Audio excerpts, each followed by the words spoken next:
Assalamualaikum warahmatullahi wabarakatuh. Perkenalkan, nama Ibu Faradila. Di sini Ibu akan menjelaskan materi mengenai ketenagakerjaan. Pertama-tama, apakah ada yang tahu apa itu tenaga kerja? Tenaga kerja adalah orang yang mampu melakukan pekerjaan guna menghasilkan barang atau jasa untuk memenuhi kebutuhan sendiri maupun masyarakat. Yang kedua itu ada jenis-jenis tenaga kerja. Ada yang menurut sifatnya, yaitu tenaga kerja jasmania, yang pekerjaannya menggunakan fisik. Contohnya itu seperti montir dan supir. Yang kedua ada tenaga kerja rohaniah, yaitu pekerjaannya lebih banyak menggunakan proses pemikiran, gagasan, ide, dan sebagainya. Contohnya itu seperti pekerja kantoran, yaitu manajer dan direktur. Yang selanjutnya menurut kualitasnya itu tenaga kerja ada 3. Yang pertama tenaga kerja terdidik, yaitu yang mempunyai pendidikan tinggi. Contohnya itu seperti guru, dosen, dokter, dan lain-lain. Yang kedua ada tenaga kerja terlatih, yaitu tenaga kerja yang memiliki keahlian di bidang tertentu karena pengalaman kerja. Contohnya apakah ada yang tahu? Contohnya yaitu seperti montir, karena kan sudah memiliki keahlian di bidang tertentu dan juga sudah mempunyai pengalaman kerja. Yang ketiga ada tenaga kerja terdidik dan terlatih, yaitu tidak memerlukan pendidikan yang tinggi ataupun pelatihan untuk melakukan pekerjaannya. Contohnya itu ada tukang sapu dan buruh. Selanjutnya ada yang menurut hubungannya dengan produk. Tenaga kerja ada 2, yaitu tenaga kerja langsung dan tenaga kerja tidak langsung. Tenaga kerja langsung yaitu tenaga kerja yang langsung terlibat dalam proses produksi dan biaya. Jadi tenaga kerjanya itu langsung terlibat dalam bekerja. Yang kedua itu tenaga kerja tidak langsung, yaitu tidak terlibat dalam proses produksi dan biaya. Jadi tenaga kerjanya itu tidak terlibat secara langsung. Kemudian kita akan membahas angkatan kerja. Angkatan kerja yaitu penduduk usia 15 tahun ke atas, baik yang bekerja maupun tidak. Yang kedua itu ada kesempatan kerja. Kesempatan kerja itu ada 2, yang dalam arti sempit, yaitu banyak sedikitnya tenaga kerja yang mempunyai kesempatan untuk bekerja. Yang dalam artian luas, banyak sedikitnya faktor-faktor yang mungkin dapat ikut dalam proses produksi. Selanjutnya yaitu ada hubungan penduduk, tenaga kerja, dan angkatan kerja, dan juga pengangguran. Ada yang tahu apa itu tenaga kerja dan bukan tenaga kerja? Baik, yaitu tenaga kerja penduduk usia yang sudah dari 15 tahun sampai 64 tahun. Kalau untuk bukan tenaga kerja, penduduk yang di bawah usia 15 tahun sampai 64 tahun. Tetapi anak-anak dan lansia juga termasuk bukan tenaga kerja. Kemudian ada angkatan kerja. Angkatan kerja itu penduduk yang usianya itu 15 tahun sampai 64 tahun yang ingin bekerja. Yang bukan angkatan kerja, yaitu penduduk yang tidak bekerja walaupun ada kesempatan kerja, yaitu contohnya itu seperti pelajar, mahasiswa, dan ibu rumah tangga. Kemudian ada pekerja atau employment, yaitu orang yang sudah bekerja atau yang sudah memiliki pekerjaan. Yang kedua ada pengangguran atau unemployment, yaitu seseorang yang belum mendapatkan pekerjaan. Kemudian ada pekerja penuh. Pekerja penuh itu pekerja yang minimal itu bekerjanya 40 jam per minggu. Dan juga kemudian ada setengah menganggur, yang pekerjaannya itu kurang dari 40 jam per minggu. Baik, apakah ada yang ditanyakan anak-anak? Jika tidak, saya akan melanjutkan tentang permasalahan tenaga kerja yang ada di Indonesia. Yang pertama, ada tingkat pengangguran yang tinggi. Di Indonesia ini kan pengangguran sudah tinggi sekali. Yang kedua itu ada jumlah angkatan kerja. Jumlah angkatan kerja yang tinggi juga banyak. Yang ketiga yaitu rendahnya tingkat pendidikan, karena banyak sekali di Indonesia ini yang masih belum bersekolah atau melanjutkan pendidikan yang lebih tinggi karena rendahnya biaya atau minimumnya biaya. Yang keempat yaitu ada angkatan kerja yang tidak merata. Karena kesempatan kerjanya yang tidak merata, jadi banyak pekerja yang belum mendapatkan pekerjaan.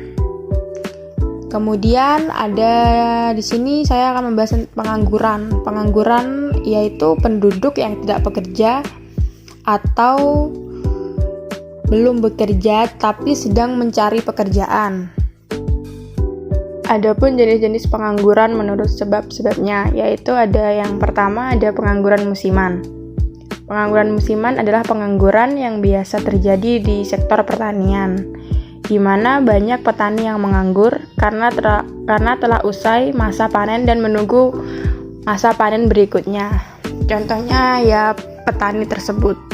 Yang kedua ada pengangguran friksional, yaitu pengangguran yang terjadi karena penawaran tenaga kerja lebih banyak daripada permintaan tenaga kerja yang sudah bekerja tetapi menginginkan pindah pekerjaan lain sehingga belum mendapatkan tempat pekerjaan yang baru.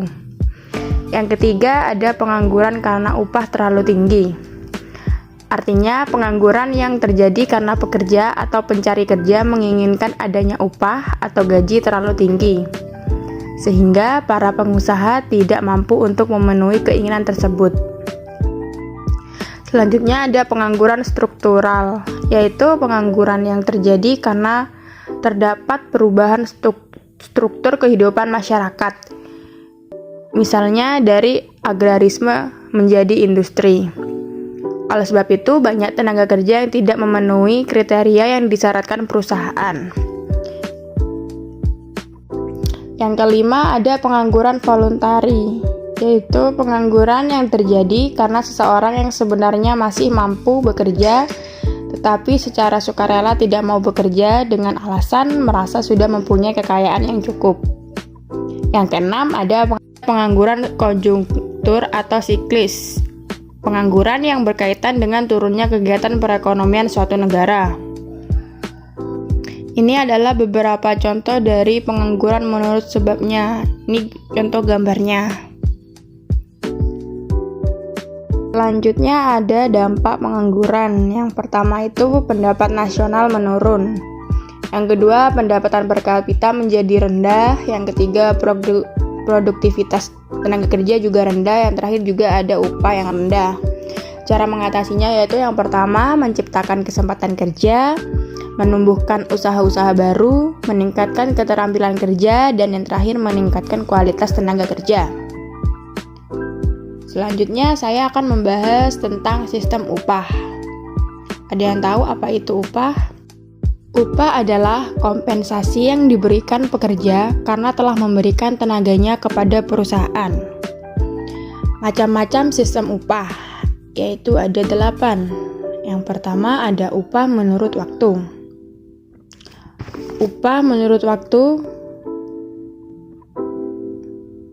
yaitu pemberian upah berdasarkan waktu yang lama bekerja dari pekerja. Misalnya itu tukang bangunan dibayar per hari.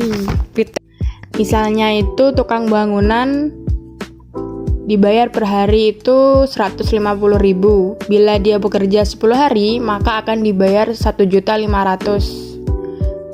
Kemudian ada sistem upah menurut prestasi, yaitu pemberian upah berdasarkan prestasi atau jumlah barang yang dihasilkan pekerja. Semakin banyak jumlah barang yang dihasilkan, semakin besar upah yang diterima oleh pekerja. Yang ketiga ada sistem upah borongan, yaitu pemberian upah berdasarkan kesepakatan pemberian kerja dan pekerja. Misalnya itu untuk membuat rumah ukuran 30 meter x 10 meter disepakati diborong dengan upah 100 juta sampai rumah tersebut selesai. Pembuatan rumah selain diborongkan bisa juga dibayar dengan sistem upah menurut waktu. Misalnya harian dengan tujuan tenaga kerja lebih bagus dan hati-hati dalam membuat rumah. Dengan demikian itu umumnya jumlah upah harian yang dibayarkan lebih mahal dibandingkan dengan upah borongan. Yang keempat, ada sistem upah premi, yaitu pemberian upah dengan mengombinasikan sistem upah prestasi yang ditambah dengan premi tertentu. Misalnya itu, bila pekerja mampu menyelesaikan 50 boneka dalam 1 jam akan dibayar senilai 250.000 dan kelebihan dari 50 boneka akan diberikan premi, misalnya itu 30.000 per boneka.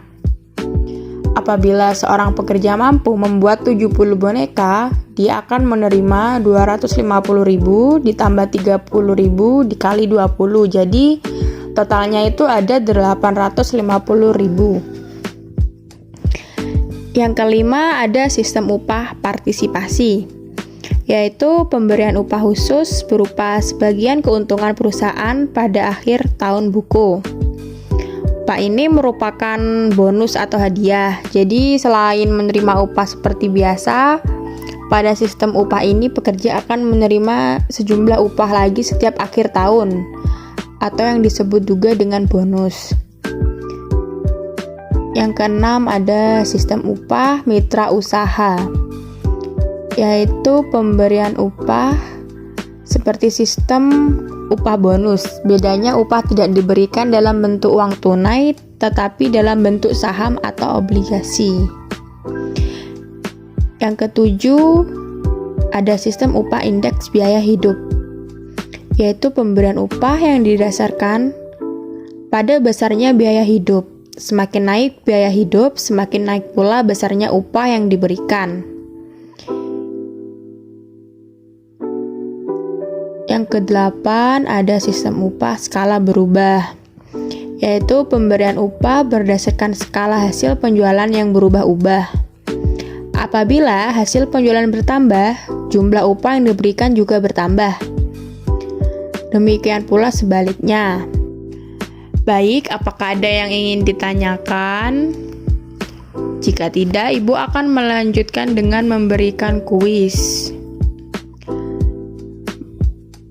Berikut ini merupakan link yang akan menuju ke kuis tersebut. Jadi kalian terserah mau memilih kuis yang mana, dikarenakan di sini ada 2 kuis. Passwordnya sudah tersedia di slide ini, jadi tidak perlu repot-repot untuk mencari passwordnya.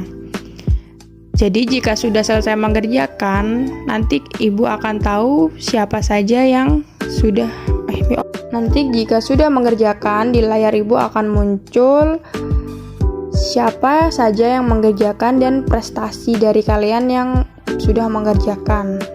Siapa yang mendapat peringkat pertama, kedua, dan ketiga. Jadi sekian penjelasan dari Ibu, kurang lebihnya Ibu mohon maaf. Assalamualaikum warahmatullahi wabarakatuh.